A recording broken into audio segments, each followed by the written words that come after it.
በቴሌቪዥን ላይ በእያንዳንዱ እሁድ ጠዋት፣ በተወሰነ ሳምንታት በየሬዲዮ በተአምራት አምናለሁ ምክንያቱም በእግዚአብሔር አምናለሁ እያለች የምትጮኸውን በዘመኗ ካትሪን ኩልማን የተባለችውን የማያውቅ ሰው አልነበረም።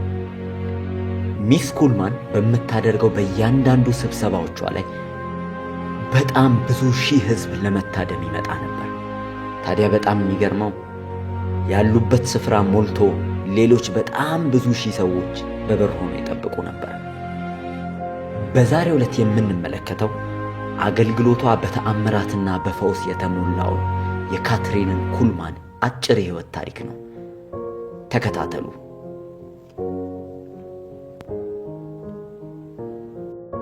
You're a scientist. I don't want you to forget who I am, because I know you can. He said, I want you to forget who I am. But this is a scientist, and it's true. The two hardest people in the world to convince, a doctor and a scientist.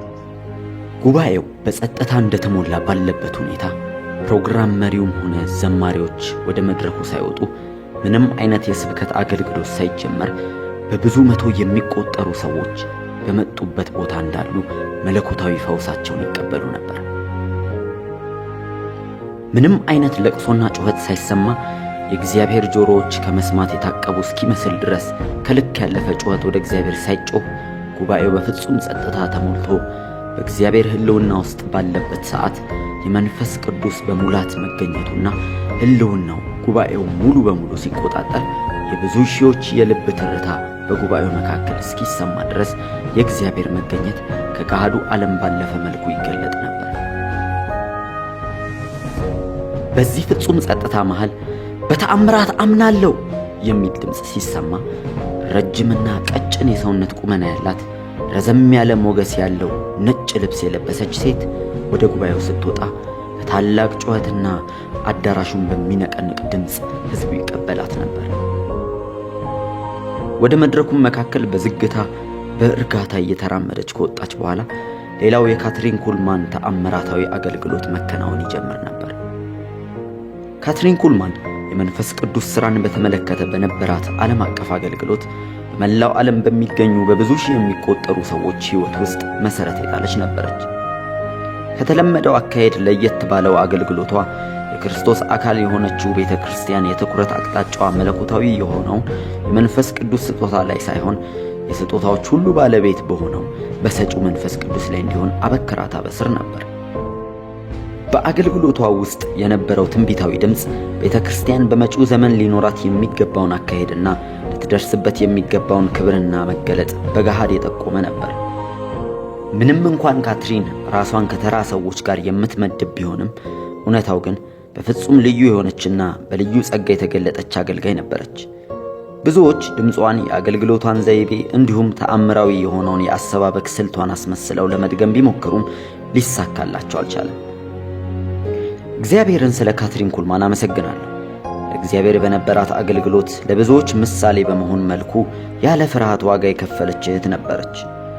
ከእርሷ የአገልግሎት ሕይወት በተማርኩት ጠቃሚ ነገሮች ትልቅ ደስታ እየተሰማኝ ይህንኑ ትምህርት በአብዛኛው ከራሷ አንደበት በወጡ ቃላት ለእናንተ ለማካፈል እፈልጋለሁ።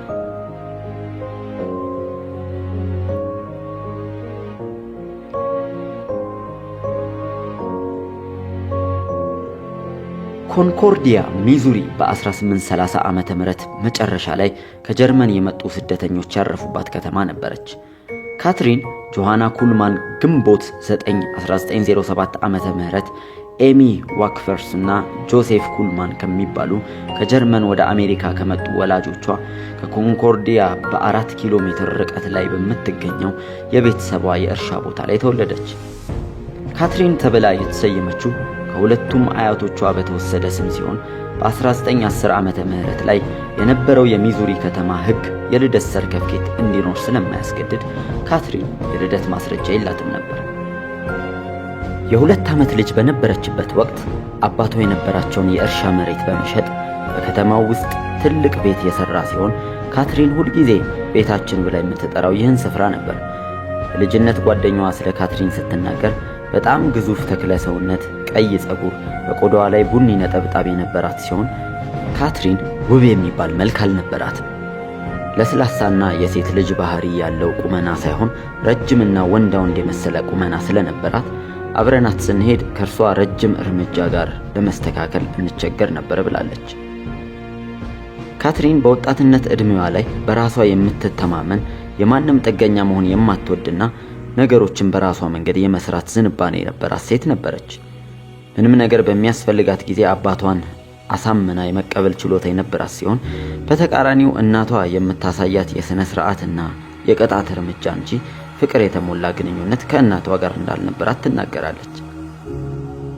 ካትሪን ከአባቷ በምታገኘው ፍቅርና እንክብካቤ የተነሳ ለቤተሰብ የነበራት ፍቅርና በጎ የሆነ አስተሳሰብ አዎንታዊ የነበረ ሲሆን አባቷ ከሞተ ከ30 ዓመታት በኋላ ስለ እርሱ ስታወራ አይኖቿ በእንባ ይሞሉ ነበር።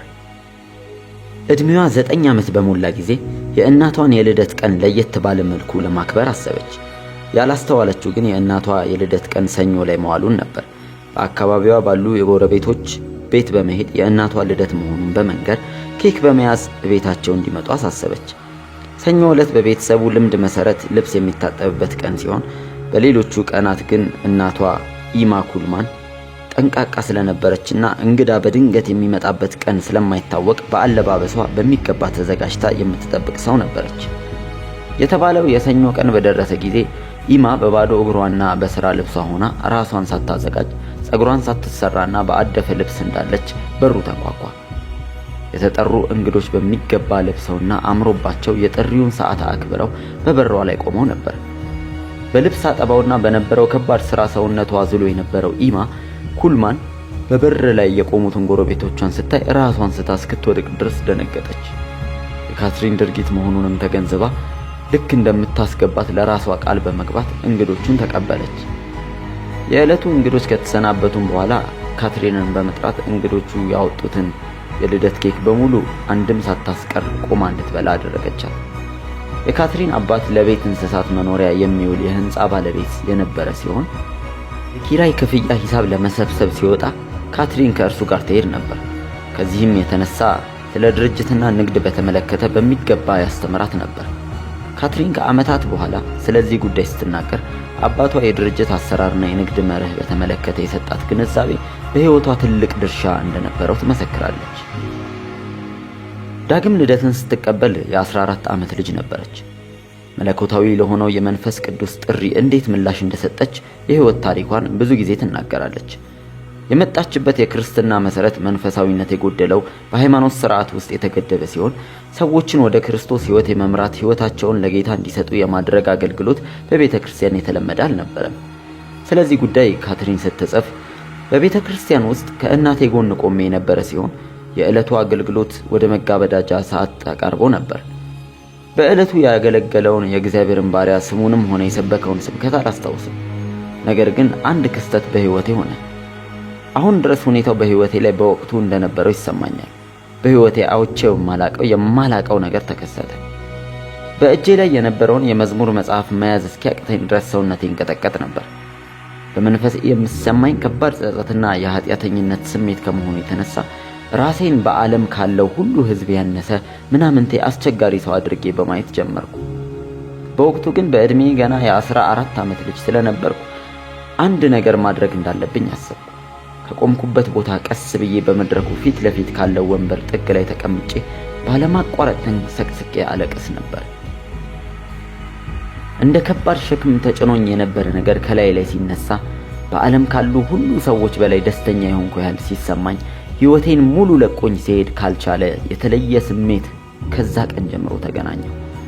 ዳግም ልደትን ተቀበለ። ኢየሱስ ክርስቶስን በዮሐንስ 16:8 የተናገረውን በሚመጣበትም ጊዜ ዓለምን ስለ ኃጢአት፣ ስለ ጽድቅና ስለ ፍርድ ይወቅሳል የሚለው መንፈስ ቅዱስ በሕይወቴ ፈጸመው ትላለች። ከቤተ ክርስቲያን ወደ ቤት ሮጣ እንደገባች የካትሪን አባት በምግብ ማብሰያው ክፍል ውስጥ ቆሞ ነበር። የምስራቹንም ለአባቷ እንዲህ ብላ ነገረችው። አባዬ፣ ኢየሱስ ወደ ሕይወቴ ገባ። አባቷ ይህንን ቃል ሲሰማ ምንም አይነት ስሜት ለውጥ ሳያሳይ ደስተኛ ነኝ አላት። ካትሪን የተናገረችው ነገር አባቷ መረዳት አለመረዳቱን እርግጠኛ መሆኗን አታስታውስም።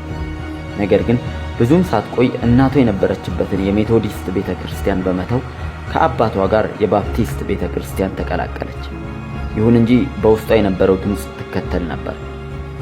ካትሪን ስለ አባቷ ስትናገር አባቷ ዳግም ልደትን ስለመቀበሉ እርግጠኛ እንዳልሆነችና በሌላ መልኩ አባቷ በሰባኪዎች ላይ ያለው አመለካከት መልካም እንዳልነበረ ጠንቅቃ ታውቅ ስለነበር አባቷ በእርሱ መንገድ ላይ ሰባኪ ከፊት ለፊቱ ሲመጣ ካየ መንገዱን አቋርጦ ሌላ መስመር ይይዝ ነበር። ይህ ስሜት የመነጨው ሰባኪዎቹ ሁሉ ጊዜ የሚያወሩት የገንዘብ ችግር ነው ብሎ ስለሚያምን ነበር። ፕሮግራሞችን የሚካፈለው በሰንበት ላይ ብቻ ሲሆን መጽሐፍ ቅዱስ ሲያነብ ወይም ሲጸልይ ያየችበት ወቅት ትዝ አይላትም ነበር። በካትሪን ኩልማን እይታ ቤተክርስቲያን መሄድ ወደ ሥራ ከመሄድ እኩል አስፈላጊ ነበር። በቅድሚያ እናቷ በነበረችበት የሜቶዲስት ቤተክርስቲያን ትካፈል የነበረ ሲሆን በ1921 ዓመተ ምህረት ጀምሮ ቤተሰቡ በሙሉ ወደ ባፕቲስት ቤተክርስቲያን ተዛውረው አባልነታቸውን በዚሁ ስፍራ በማድረግ ይካፈሉ ነበር። ምንም እንኳን የመጣችበት መሰረት ከቤተክርስቲያን አስተምሮ ጋር የተያያዘ ቢሆንም በቀጣዮቹ ዓመታት በነበራት አገልግሎት ግን በተለያዩ ቤተክርስቲያን እየተዘዋወረች በነጻነት በምታገለግልበት ጊዜ የየትኛውም ሃይማኖት ተቋም አባል አልነበረችም። አገልግሎቷን በተመለከተ ማንም የሃይማኖት ተቋም ወይም ድርጅት ድርሻና ኃላፊነቱን እንድትወስድ የማትፈቅድ ሲሆን ክብሩንም ሆነ ምስጋናውን የምትሰጠው ለእግዚአብሔር ብቻ ነበር። ካትሪን ወጣት በነበረችበት ጊዜያት እናቷ በሜቶዲስት ቤተክርስቲያን ለሚገኙ ወጣቶች የመጽሐፍ ቅዱስ ትምህርት በማስተማር ትታወቅ ነበር። ከዚህም የተነሳ የኤማ ኩልማን ጎረቤቶች የካትሪን ወንድምና እህቶች እርሷን ጨምሮ በቂ የሆነ የመጽሐፍ ቅዱስ ትምህርት በቤት ውስጥ የቀሰሙ ናቸው። በተጨማሪ በቅርበት የሚገኙ ጎረቤቶች በየምሽቱ ከካትሪን ቤተሰቦች የዝማሬ የጸሎት ድምጽ ይሰማ እንደነበር ይናገራሉ። ምንም እንኳን የካትሪን እናት በሜቶዲስት ቤተክርስቲያን ለወጣቶች የመጽሐፍ ቅዱስ ትምህርት ብታስተምርም እስከ 1935 ዓመተ ምህረት ድረስ ዳግም ልደትን አልተቀበለችም ነበር። ካትሪን በዴንቨር ከተማ በነበራት አገልግሎት ላይ እናቷን ጋብዛት የነበረ ሲሆን በዚሁ አገልግሎት መጨረሻ ላይ ካትሪን ወደ ጸሎት ክፍል በመሄድ ዳግም ልደትን በመቀበል ለመጡ ሰዎች ተጸልይ ነበር። በጸሎቱ መጨረሻም ላይ የካትሪን እናት ወደ ጸሎት ክፍሉ በመግባት ካትሪን ያወቀችውን ኢየሱስን እኔም ላውቀው እወዳለሁ በማለት ተናገረች። ካትሪን በእንባ ሆና ወደ እናቷ በመምጣት በእናቷ ጀርባ ላይ እጆቿን ጭና መጸለይ እንደጀመረች እናቷ ሰውነቷ እየተንቀጠቀጠ የለቅሶ ሲቃ ማሰማት ጀመረች። ከእናቷ ጋር በትንሿ ሜቶዲስት ቤተክርስቲያን አብራ በነበረችበት ቀንና ዳግም ልደትን በተቀበለችበት ጊዜ በእርሷ ሕይወት ውስጥ ከሆነው ነገር ጋር ተመሳሳይ የሆነ ሁኔታ ነበር የተከሰተው። በዚህ ጊዜ ግን የታየው ለየት ያለና አስደናቂ ክስተት የካትሪን እናት ጭንቅላቷን ቀና በማድረግ በአዲስ ቋንቋ መናገር ጀመረች። ይህ ቋንቋ እንግሊዘኛ አልነበረም፣ ነገር ግን ግልጽ ሆኖ የሚሰማና የተለየ ድምጽ ያለው የማይታወቅ ልሳን ነበር። ካትሪን ከእናቷ ጎን ተንበርክካ ታለቅስ ነበር። እናቷ አይኖቿን በገለጠች ጊዜ በፍቅር እጆቿን በመዘርጋት ወደ እርሷ አስጠግታ ካትሪንን አቀፈቻት። በሕይወቷ ዘመን ለመጀመሪያ ጊዜ እናቷ አቅፏት ፍቅሯን የገለጸችበት ቀን ይህ ቀን ነበር። እናቷ በቀጣዮቹ 3 ቀናትና 2 ሌሊቶች በሕይወቷ ከተከናወነው አዲስ ነገር የተነሳ መተኛት አቅቷት የነበረ ሲሆን በኮንኮርዲያ በነበራት ቀን ዘመኗ ሁሉ ከመንፈስ ቅዱስ ጋር ድንቅ የሆነ ህብረት በማድረግ ሐሴትን እያደረገች በአዲስ ልደት ውስጥ ሕይወቷ ውስጥ ልታሳልፍ ችላለች። እግዚአብሔር በሙላት የሚጠቀምባቸው ሰዎች አንዱ መገለጫ የያዙትን ማናቸውም ነገር እርግፍ አድርገው በመተው የእግዚአብሔርን ምሪት ለመከተል ፈቃደኛነት ማሳየታቸው ነው። በ1913 ዓመተ ምህረት ላይ የካትሪን ታላቅ እህት ሚልተር የአሜሪካ ወንጌላዊ ከነበረው ከዲኤል ሙዲ መጽሐፍ ቅዱስ ኮሌጅ ከተመረቀ መልካም ወጣት ጋር የጋብቻ ስነ ስርዓት ፈጸመች። ሚትለር አዲሱ ባሏ ኤቨረስት ፓሮት በየስፍራው እየተዘዋወሩ በማገልገል የወንጌላዊ አገልግሎታቸውን ጀምረዋል። ከ10 ዓመታት በኋላ በ1924 ዓመተ ምህረት ባልና ሚስቶቹ የካትሪንን ቤተሰብ በማሳመን በአገልግሎታቸው ላይ ካትሪን አብራቸው እንድትጓዝ የእግዚአብሔር ፍቃድ መሆኑን ተናገሩ። በወቅቱ ሚትለርና ኤቨሬት የአገልግሎታቸውን ዋና ቢሮ ያደረጉት በኦሪገን ከተማ ሲሆን ዶክተር ቻርልስ ፕራይስ ከሚባል የፈውስ አገልጋይ ጋር የቀረበ ግንኙነት መስርተው ነበር። ዶክተር ቻርልስ በመንፈስ ቅዱስ ጥምቀት ውስጥ እንዲያልፉ ምክንያት የሆነ ሰው ነበር።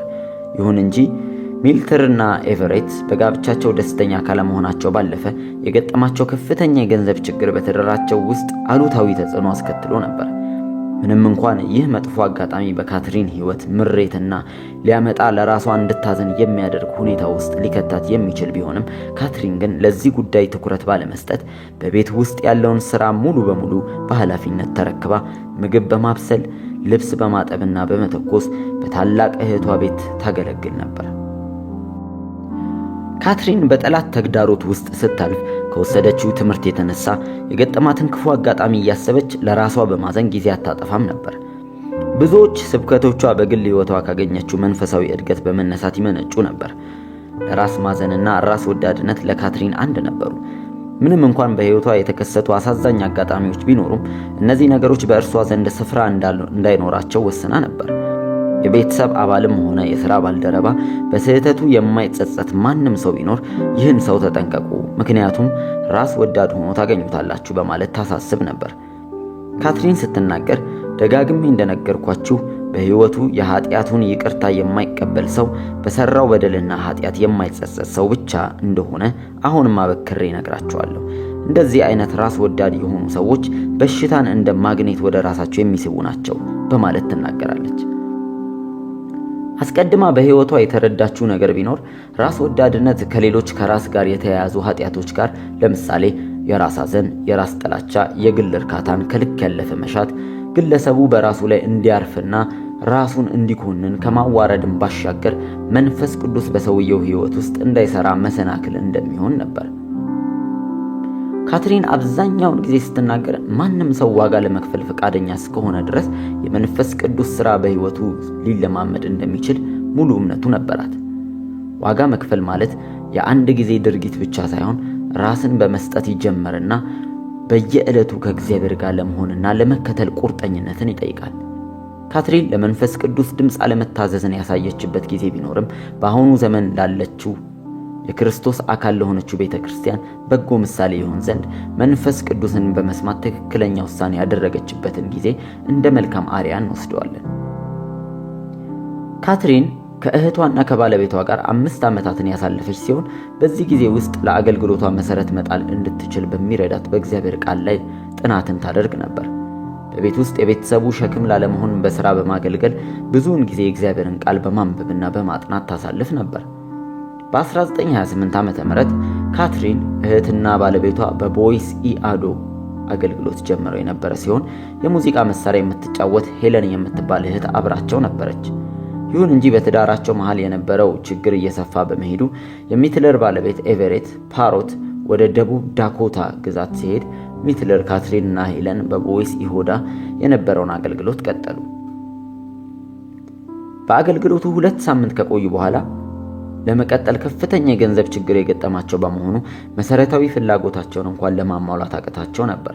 ከዚህም የተነሳ ሚርልት ባለቤቷ ወደ ሄደበት ስፍራ ለማቅናት ስትወስን ካትሪንና ሄለን ባልና ሚስቶቹን እየተከተሉ የመኖር ተስፋቸው ተሟጦ ስለነበር በአዲስ ኪዳን በጳውሎስና በበርናባስ እንደሆነው ለመለያየት ወሰኑ።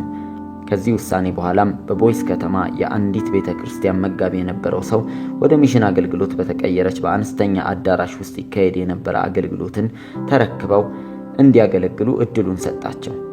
የካትሪን ኩልማን አገልግሎት ጅማሬ የነበረው በዚህ ስፍራ ነበር።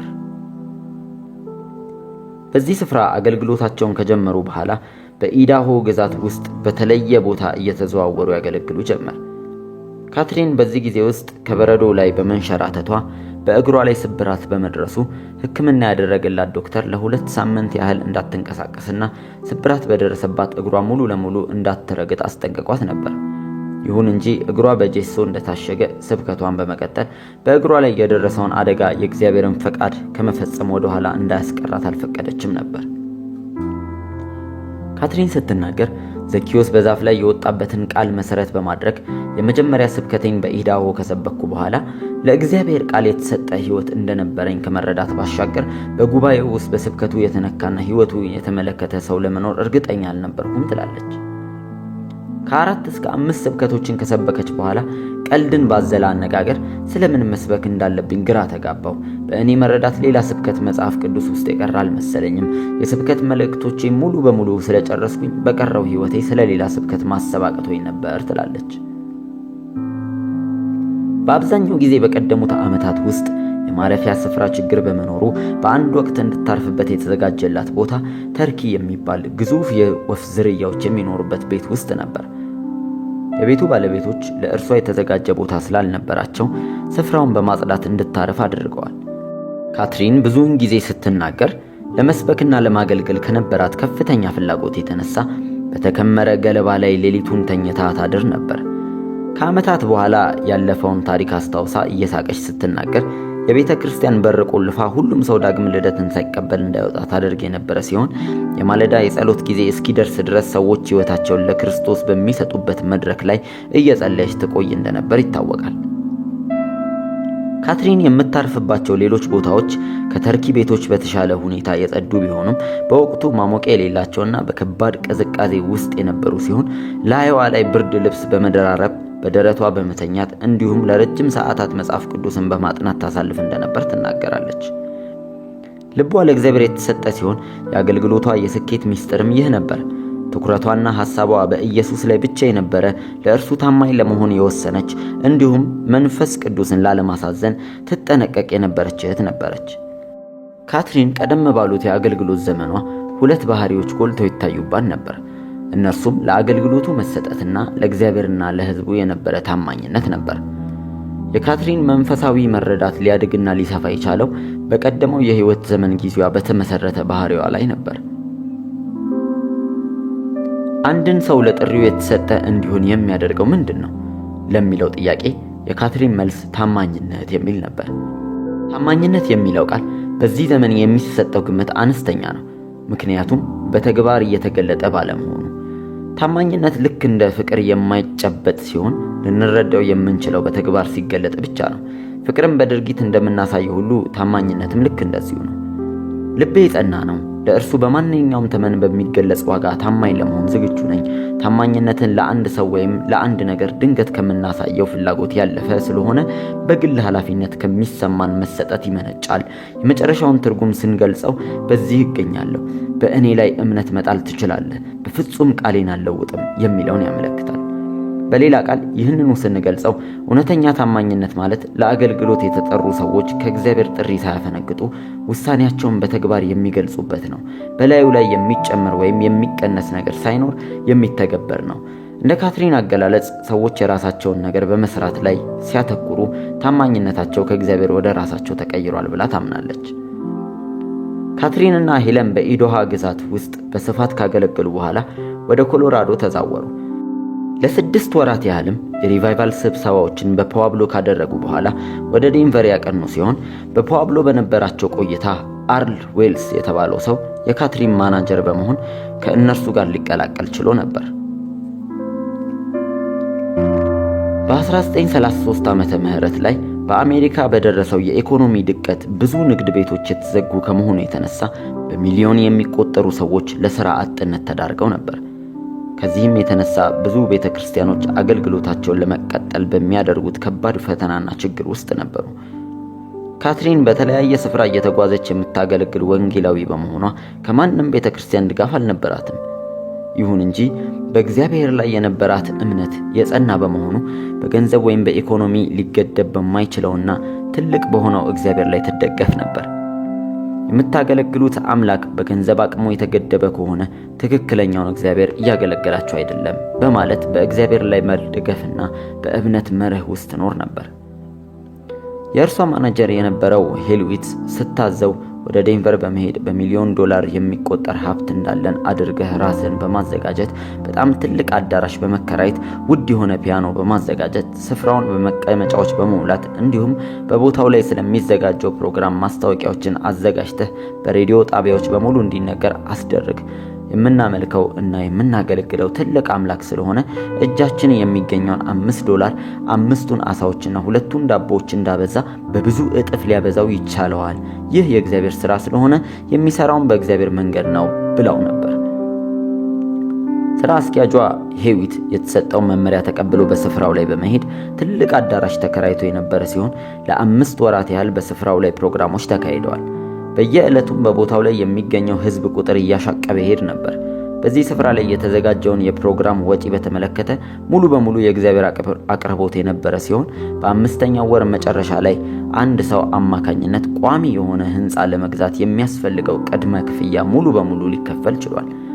በህንጻውም ላይ ጸሎት ነገሮችን ይቀይራል የሚል ጽሑፍ በትልቁ ተጽፎ እንዲሰቀል ተደርጎ ነበር። ህዝቡ የእግዚአብሔር ቃል ራብ ከፍተኛ ደረጃ ይታይበት ነበር።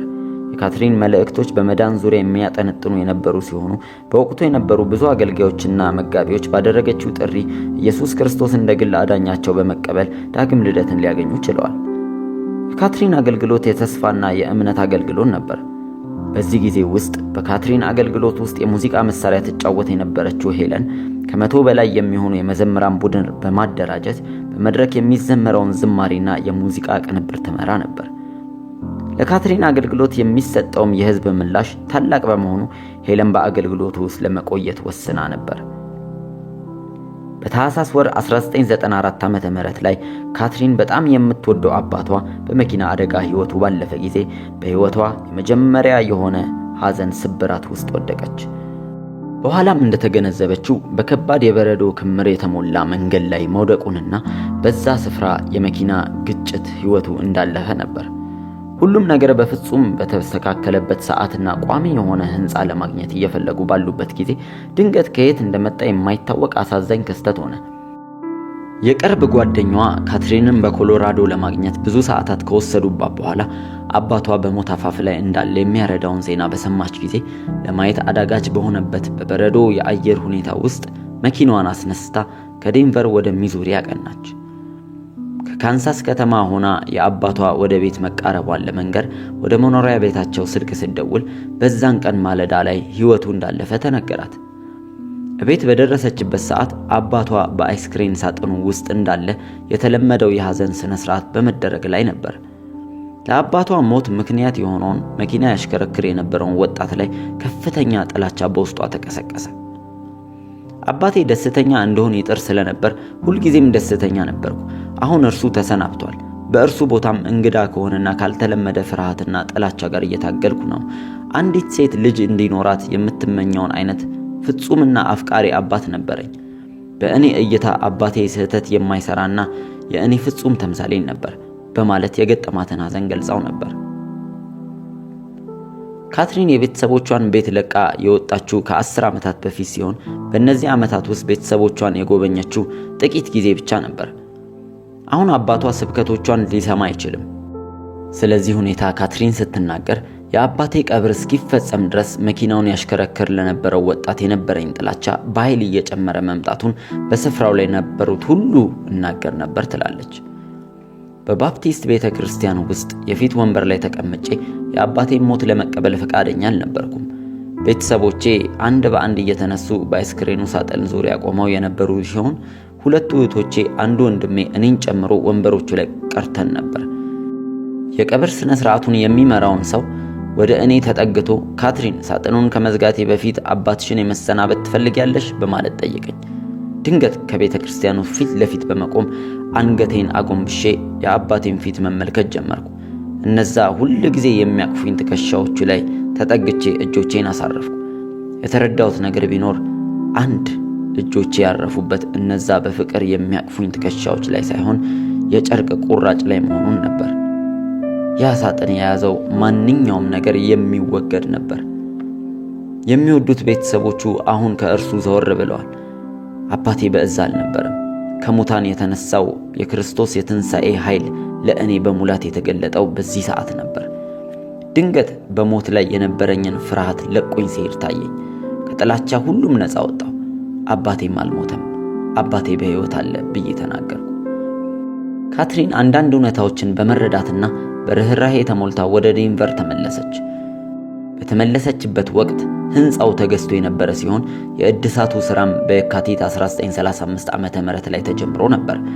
በግንቦት 30 በዛው ዓመት ላይ የዴንቨር የሪቫይቫል ማምለኪያ ስፍራ ተከፈተ።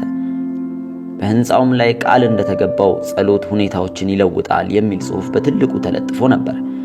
አዳራሹ 2000 ሰዎችን የሚይዝና የማምለኪያ ስፍራውም ስም ከሩቁ የሚታይ ነበር። በቀጣዮቹ ዓመታት በብዙ ሺህ የሚቆጠሩ ሰዎች ከአካባቢው ወደ ማምለኪያ ስፍራው እየመጡ ከሰኞ በስተቀር በየዕለቱ የሚካሄዱ የምሽት ፕሮግራሞች ላይ ይካፈሉ ነበር። የሪቫይቫል ማዕከሉ ወደ ተደራጀ ቤተክርስቲያን እያደገ የመጣ ሲሆን ምንም አይነት በዙሪያው ያለ የቤተክርስቲያን እርዳታ አልነበረውም። በስፍራው የሰንበት ትምህርት ቤት በመከፈቱ ሰዎችን ወደ አገልግሎቱ የሚያመጡ አውቶቡሶች ተመድበው ነበር። የእስር ቤት አገልግሎትና በሽተኞችን የመንከባከብ ስራም በተጨማሪ በስፍራው ይደረግ ነበር። ብዙም ሳይቆይ ካትሪን የሬዲዮ ስርጭት ፕሮግራም ጀመረች። በ1936 ዓ.ም ውስጥ ብዙ የሙዚቃ ሰዎችና ሰባኪዎች በዴንቨር የሪቫይቫል አምልኮ ቤት አገልግለዋል። ከእነዚህም አገልጋዮች መሃል ሬይሞንድ ሪቼ የተባለ ታዋቂ ወንጌላዊ አንዱ ነበር። ሬይሞንድ በአሜሪካ በነበረው የፈውስ ሪቫይቫል አገልግሎት ቀዳሚና ፋናዋጊ የነበረ ሲሆን ለ3 ሳምንታት ያህል በዴንቨር የሪቫይቫል አምልኮ ቤት ቆይቶ እንደነበር ይታወቃል። ካትሪን የአባቷ ሞት ያስተናገደችው ለእርሷ ከባድ የሆነ የሸለቆ ሕይወት አድርጋ ነበር። ይሁን እንጂ ሌላ ክብደቱ የሚበልጥ ፈተናና የሸለቆ ሕይወት ከፊቷ እየመጣ ነበር። ይህንንም አስደንጋጭና ከፊቷ የተቃረበውን ከባድ ፈተና በሚቀጥለው ክፍል ይዘንላችሁ እንቀርባለን። ቻናሉን ሰብስክራይብ በማድረግ ላይክ በማድረግ ይከታተሉ።